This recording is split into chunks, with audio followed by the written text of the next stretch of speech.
학우 여러분 안녕하십니까? 새학기를 맞이하며 교내에서 여러 변화의 바람이 불고 있습니다.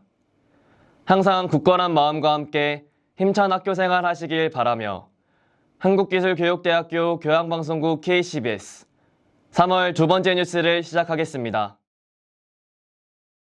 첫 번째 뉴스입니다. 2026학년도에 새로운 입학제도가 도입되었으나 이에 따른 불편이 이어지고 있습니다.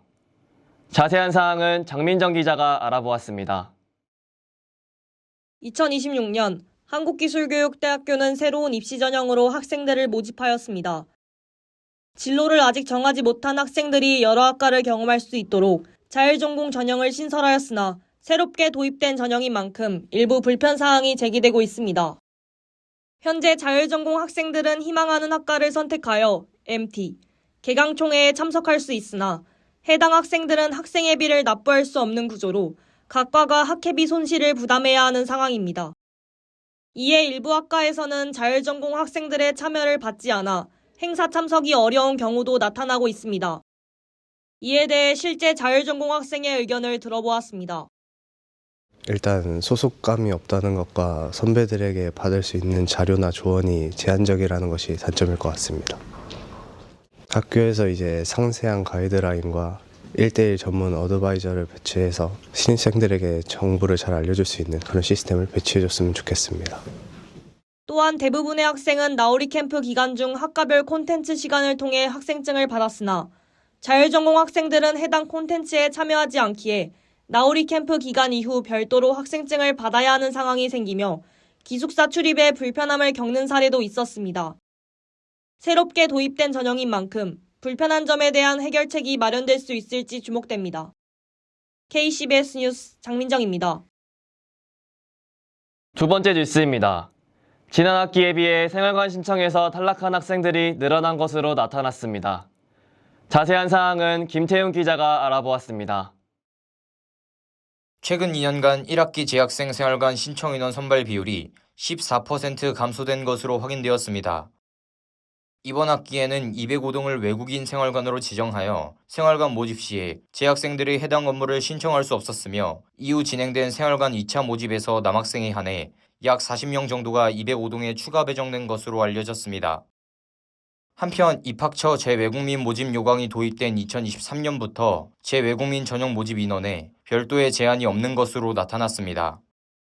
지난 2년 대비 재외국민 정원은 약 100명이 증가하였으며 이에 더해 신입생 모집 인원도 약 40명 증가하면서 학생 수 증가 역시 생활관 경쟁률에 영향을 미친 것으로 보입니다.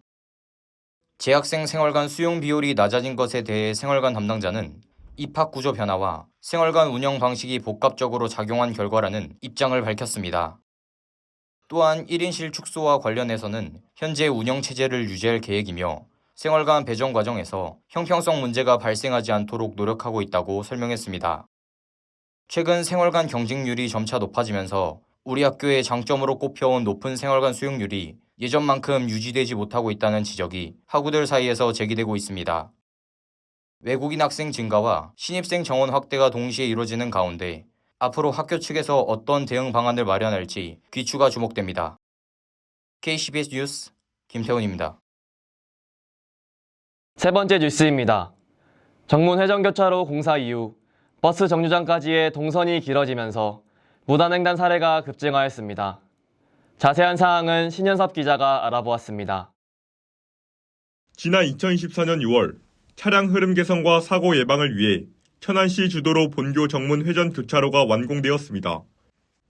그러나 공사 과정에서 버스 정류장의 위치가 기존 동선보다 먼 곳으로 조정되면서 최단 거리로 이동하기 위해 도로를 가로지르는 무단횡단 사례가 급증하였습니다.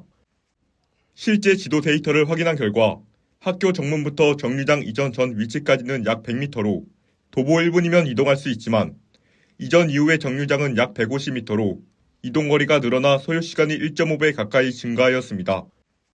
반면 무단횡단 시 단 50m에 불과해 30초 내외로 정류장에 도착할 수 있습니다. 학교 측에서도 이를 인지하고 설계 단계에서 정류장 앞 횡단보도 설치를 천안시에 요청했지만 유관 기관과의 협의 과정에서 급제동 사고 위험과 법적 설치 기준 미달을 이유로 무산되었습니다. 결국 차선책으로 펜스 설치와 과속 단속 카메라를 설치하여 통제에 나섰지만 근본적인 동선 해결 없이는 한계가 뚜렷합니다.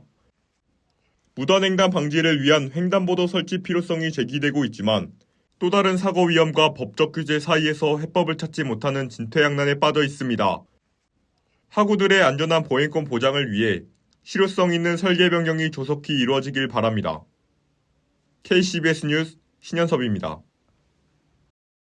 학기의 시작에선 여러분, 두려움보다는 설렘으로, 망설임보다는 도전으로 가득 찬 한 학기를 만들어 가시길 바라며 한국기술교육대학교 교양방송국 KCBS는 다음 뉴스로 찾아뵙겠습니다. 이상으로 한국기술교육대학교 교양방송국 KCBS 3월 두 번째 뉴스를 모두 마치겠습니다. 지금까지 앵커 이준서였습니다. 시청해주신 여러분 감사합니다.